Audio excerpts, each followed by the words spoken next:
유다의 아사왕 제38년에 오므리의 아들 아합이 이스라엘의 왕이 되니라. 오므리의 아들 아합이 사마리아에서 22년 동안 이스라엘을 다스리니라.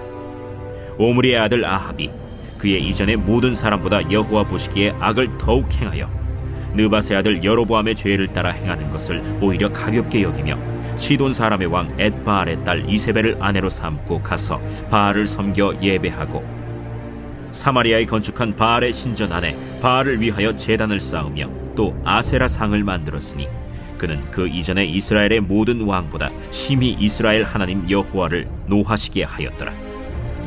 그 시대에 베델 사람 히엘이 여리고를 건축하였는데 그가 그 터를 쌓을 때에 맏아들 아비람을 잃었고 그 성문을 세울 때에 막내 아들 스굽을 잃었으니 여호와께서 눈의 아들 여호수아를 통하여 하신 말씀과 같이 되었더라.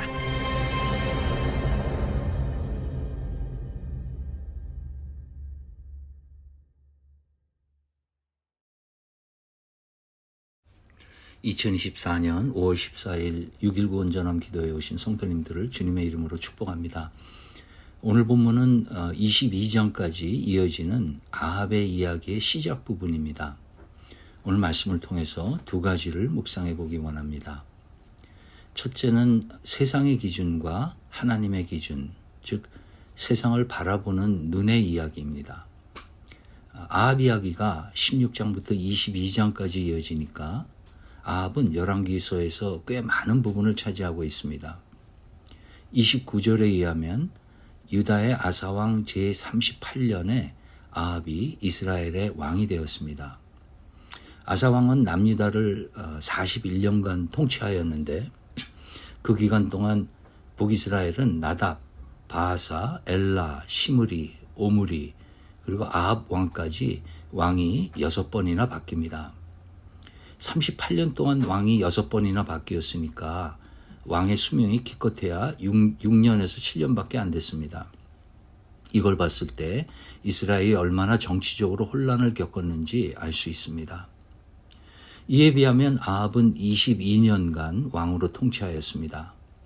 아합 이전의 왕들보다 왕으로 통치한 기간이 훨씬 길었던 것을 보았을 때 아합의 시대에 비로소 왕권이 안정되었다고 생각할 수 있습니다. 실제로 성경 밖에 있는 역사 자료들을 보면 아합 왕은 꽤 괜찮은 정치 지도자로 인정되어 있다고 할 수 있습니다. 15장 후반부터 오늘 본문의 아합 왕까지의 역사를 보면 왕이 바뀌는 것이 엘라 왕의 경우를 제외하고는 모두 군사 쿠데타로 왕이 바뀌었던 것을 볼 수 있습니다. 반면에 아합은 피를 뿌리지 않고 아버지 오므리로부터 왕권을 물려받았습니다. 또한 31절에 보면 시돈의 왕 엣바알의 딸 이세벨을 아내로 삼는 정략적 결혼을 통하여서 이스라엘을 외부로부터 침략으로부터 보호하였고 또 바닷가 쪽에 있는 시돈과 관계를 맺음으로 무역을 확장할 수도 있었을 것입니다. 하지만 열왕기서 저자는 아합 왕의 이러한 정치적, 경제적 번영에 반하여 영적으로는 매우 부정적인 평가를 내리고 있습니다. 열왕기상 저자는 29절과 30절에서 아합을 3번이나 오므리의 아들 아합이라고 소개합니다. 오므리는 25절에서 여호와 보시기에 악을 행하되 그 전에 모든 사람보다 더욱 악하게 행하였다고 소개됩니다. 그런데 아합은 30절에서 그의 이전의 모든 사람보다 여호와 보시기에 악을 더욱 행하여 라고 소개됩니다. 그러니까 아합은 그 전에 모든 사람보다 더욱 악하게 행한 그 오므리를 포함한 모든 사람보다 여호와 보시기에 악을 행하였다는 것입니다.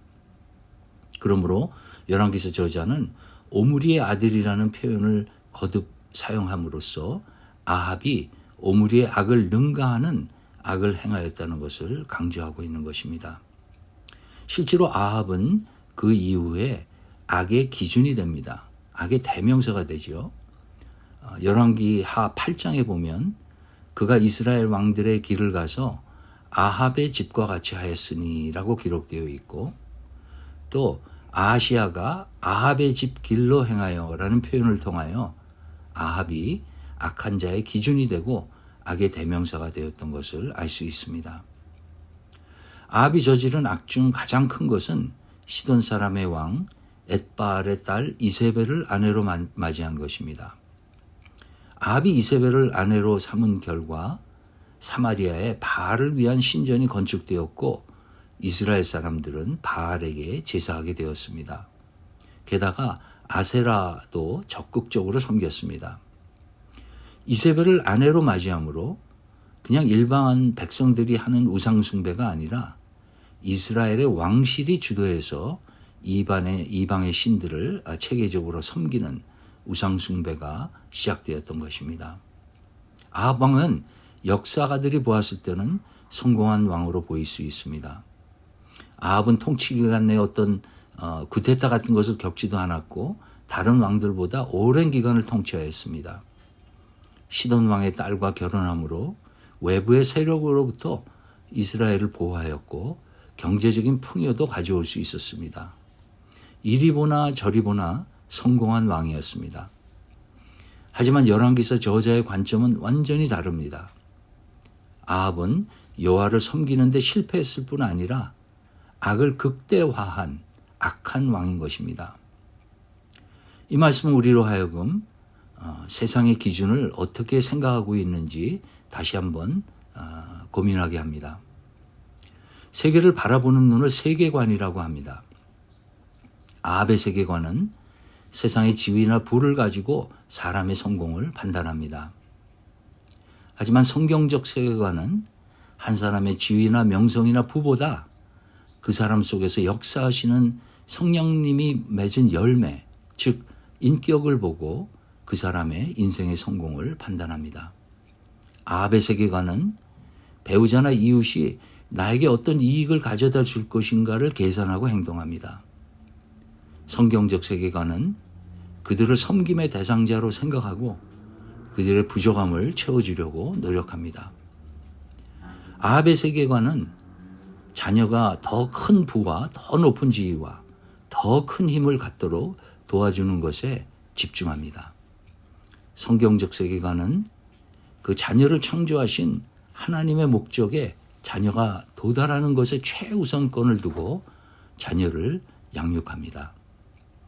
아합의 세계관은 일터에서 자기가 맡은 일의 효율성과 결과에 초점을 맞추지만 성경적 세계관은 그 일을 하면서 주위에 있는 사람들, 특히 자기의 권한 아래에 있는 사람들의 성장을 위해서 고민하고 노력합니다. 아합의 세계관은 자신이 생각할 때 의롭다고 생각하는 것을 따릅니다.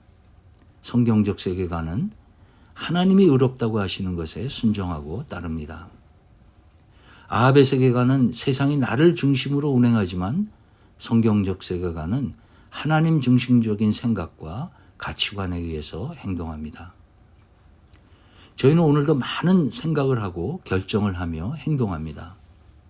이런 순간들에 아합의 세계관이 나도 모르게 스물스물 기어오를 때 오늘 말씀이 생각나서 성경적 세계관으로 결정하고 행동하는 영적인 축복이 있기를 주님의 이름으로 축원합니다.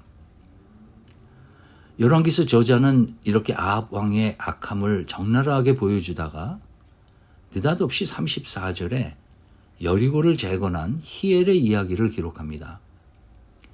베델 사람 히엘이 여리고를 건축하였는데 그 터를 쌓을 때에 맏아들 아비람을 잃었고 성문을 세울 때에 막내 아들 스굽을 잃었습니다. 어떻게 보면 두 아들을 잃은 그런 슬픈 이야기라고 생각하고 넘어갈 수 있겠죠. 그런데 이렇게 여리고를 재건하다가 아들들을 잃은 것은 여호와 하나님이 여호수아를 통하여 약속하신 말씀이 성취되었던 것입니다. 어떤 말씀인가요? 여호수아 6장 26절의 말씀입니다. 여호수아가 여리고성을 기적적으로 함락시킨 후에 이렇게 말합니다. 누구든지 일어나서 이 여리고성을 건축하는 자는 여호와 앞에서 저주를 받을 것이라. 그 기초를 쌓을 때에 그의 맏아들을 잃을 것이요 그 문을 세울 때에 그의 막내 아들을 잃으리라 하였더라. 이 여호수아 6장의 말씀이 지금 아합의 시대에 히엘이 여리고성을 재건할 때 그대로 이루어지는 것입니다. 자, 이 여호수아 이야기는 언제 이야기입니까? 이스라엘의 왕이 세워지기 전의 이야기일 뿐만이 아니라 사사들이 세워지기 전의 이야기입니다. 34절의 이 히엘의 이야기가 아합 왕이 통치하던 주전 860년경이라고 하면 여리고성이 함락된 것은 주전 1400년경입니다. 즉 약 530년 전에 여호수아를 통해 주신 말씀이 그 530년 후에 성취된 것입니다. 여러분은 어떠신지 모르겠지만 저는 이 기간을 계산하면서 소름이 끼쳤습니다. 540년이면 짧은 시간이 아닙니다. 특히 그 시간 동안 이스라엘은 많은 암흑의 시간을 지나갔기 때문에 영적인 눈이 멀어 여호수아의 예언을 기억하지도 못했을 것입니다. 아마 두 아들을 잃은 히엘이나 그 주위의 사람들도 그 두 아들의 죽음이 540년 전에 여호수아를 통한 예언의 성취라는 것을 깨닫지 못하고 그냥 마냥 슬퍼하지 않았을까 생각합니다. 만약 이들이 여호수아의 예언을 기억하고 있었다면 여리고성을 재건하려고 하지도 않았을 것이죠. 히엘의 이야기를 통하여 우리가 묵상해 볼 수 있는 것은 역사 속에서 운행하시는 하나님의 계획입니다. 아합의 문제는 역사를 운행하시는 하나님의 계획과 개입을 깨닫지 못했다는 것입니다. 여리고성을 재건했던 사람은 베델 사람 히엘이지만 그 당시 왕의 막강한 권력을 생각해 볼 때 그 일은 아합 왕이 명령하여서 히엘이 일을 하게 되었다고 생각됩니다. 아니, 직접 명령을 하지는 않았다 할지라도 아합 왕은 적어도 여리고성이 재건된다는 사실은 알았을 것입니다. 하지만 영적인 암흑의 상태에 있었던 아합은 파괴되어 방치되어 있던 여리고를 재건하였습니다. 영적으로 눈이 멀어서 여호수아의 예언을 기억하지 못했던가 아니면 묵살을 해버리고 여리고를 재건하였던 것입니다. 아마 북이스라엘의 국경 지역에 있는 여리고성을 다시 쌓아 올림으로써 군사적 요충지로 사용하려고 하였을 것입니다.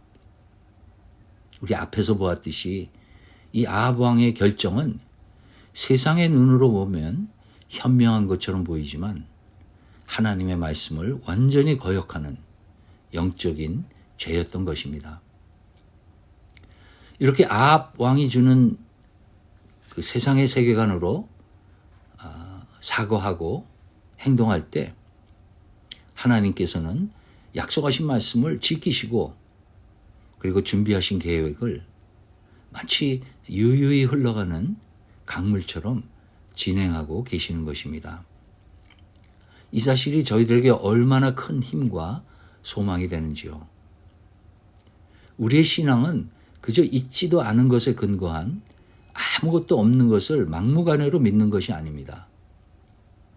역사를 통하여서 하나님이 계시고 하나님이 말씀하신 것이 현실로 드러나는 것을 통하여서 우리는 하나님의 속성을 조금이나마 깨닫게 되고 그 작은 깨달음이 쌓여져 가던 어느 시간에 하나님을 인격적으로 받아들이게 되는 온전한 믿음의 도약을 하게 되는 것입니다. 이런 깨달음은 역사를 통해서뿐만이 아니라 우리의 삶을 통해서도 전해집니다. 영적으로 암흑 속에 있는 사람이 우리의 삶을 통하여서 무언가 다르다는 것을 느끼고 그것을 통하여 영적인 눈이 조금씩 열리고 결국 하나님의 시간에 하나님의 자녀가 되고자 하는 결정을 내리게 되는 것입니다. 이 땅에서 하나님의 말씀대로 살려고 하고 성경적 세계관으로 살아가는 그런 삶은 마치 폭포수를 거꾸로 올라가는 것과 같은 삶입니다. 하지만 그러한 삶을 살아내려고 몸부림치는 저희들에게 오늘 34절의 히엘의 이야기는 큰 위로가 됩니다. 하나님께서는 성경을 통하여 약속하셨고 하나님께서는 그 약속을 신실하게 지키시는 신실하신 하나님입니다. 그 하나님의 신실함을 기억하면서 오늘도 우리의 가정에서, 일터에서 하나님의 말씀에 순종하며 살아가는 우리 모두가 되길 주님의 이름으로 축원합니다. 오늘 말씀을 생각하면서 기도하겠습니다. 저희가 세상의 일들을 보는 기준은 어디에 있나요? 육적인 기준이나 목적에 나의 우선권이 있지 않은가? 우리의 삶의 곳곳을 들여다보길 원합니다. 육적인 것에 우선권이 있는 삶은 잠시의 허영이나 편안은 줄 수 있을지 모르지만 영원한 열매를 누릴 수는 없습니다. 모든 육체는 풀과 같고 그 모든 영광은 풀의 꽃과 같으니 풀은 마르고 꽃은 떨어지되 오직 주의 말씀은 세세토록 있도다. 혹시 나의 삶에 하나님의 말씀보다는 세상의 기준을 따라 살던 부분이 있었다면 이 시간 주님께 회개하고 돌아서서 하나님의 말씀을 따라 살 수 있게 해달라고 성령님의 도움을 구하는 기도를 드리겠습니다.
세계 선교와 평화를 위해서 기도하겠습니다. 이스라엘과 하마스 간의 휴전 협정이 진행되어지다가 깨어지면서 전쟁이 더 심화되고 있습니다. 휴전 협정이 조속히 이루어져서 더 이상 인명 피해가 없고 또 미국 내에서 이스라엘을 지지하는 사람들과 반대하는 사람들의 싸움도 진정되어질 수 있도록 기도하겠습니다. 우크라이나 전쟁도 조속히 끝나도록 기도하겠습니다. 필리핀에서 선교하시는 김정 선교사님의 치유를 위해 기도하겠습니다. 치유의 하나님께서 김정 선교사님의 뇌압을 낮추어 주시고 항암제가 잘 듣도록 기도하겠습니다. 또한 각 마을에서 맡은 선교사님들과 그 가정들, 사역들을 위하여서 기도하겠습니다.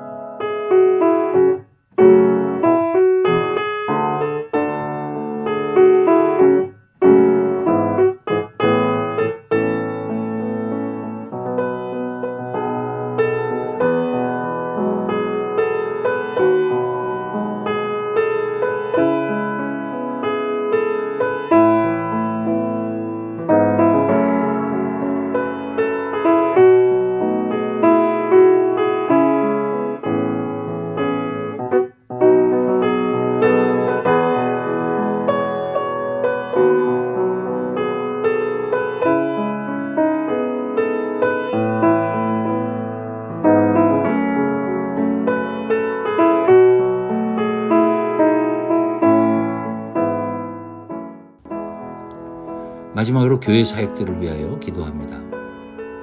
랄리 씨가 비전 24 프로젝트의 사이트 플랜을 허가하였습니다. 이 과정에 기도를 함께 하신 성도님들과 하나님께 감사를 드립니다. 다음 단계는 사이트 퍼밋과 빌딩 퍼밋을 받는 것입니다. 이 모든 과정이 지연되지 않고 잘 진행되도록 기도해 주시기 부탁드립니다. 은행 융자를 위해서도 여러 성도님들이 지금 일하고 계신데 문제없이 융자가 이루어지도록 기도해 주세요. 또한 교회의 유스들을 인도할 좋은 유스 사역자가 필요합니다. 유수 사역자를 잘 찾을 수 있도록 기도하겠습니다.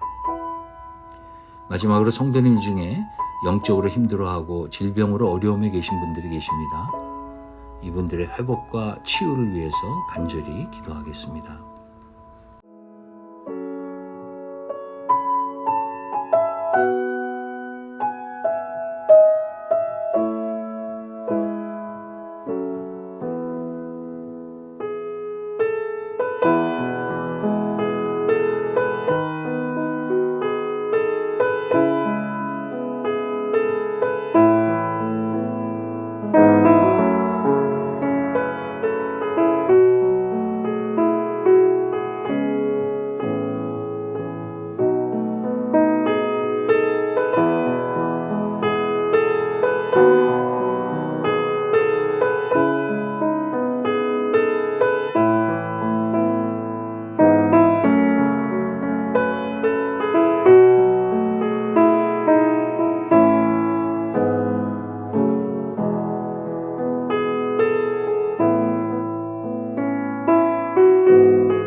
주기도면 하신 후에 각자 기도하는 시간을 갖겠습니다. 하늘에 계신 우리 아버지여, 이름이 거룩히 여김을 받으시오며 나라가 임하시오며 뜻이 하늘에서 이루어진 것 같이 땅에서도 이루어지이다. 오늘 우리에게 일용할 양식을 주시옵고 우리가 우리에게 죄 지은 자를 사하여 준 것 같이 우리의 죄를 사하여 주시옵고 우리를 시험에 들게 하지 마시옵고 다만 악에서 구하시옵소서. 나라와 권세와 영광이 아버지께 영원히 있사옵나이다. 아멘.